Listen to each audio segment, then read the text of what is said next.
Avant le Cambodge, il n'y a pas de machine pour battre les grains de riz. Donc, il faut chaque famille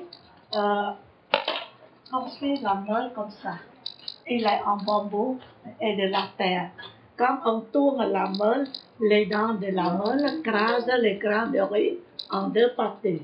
L'enveloppe de riz et le riz est constitué.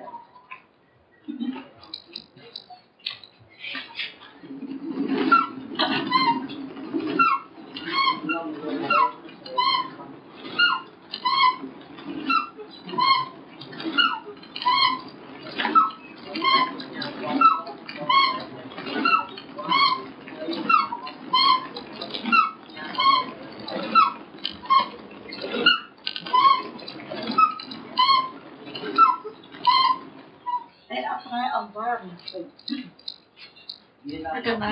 quand on voit l'enveloppe de riz est léger, il s'envole.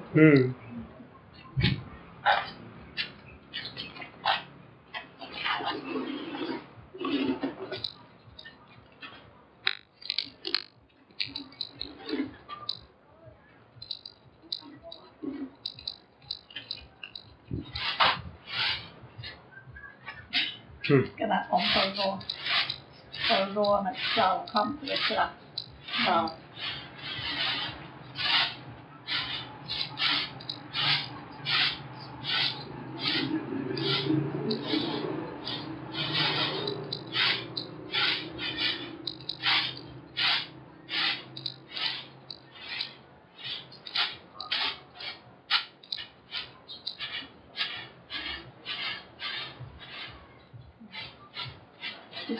Le riz de cortiquet ou le riz complet.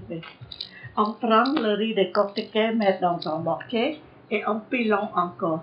On obtient le riz blanche.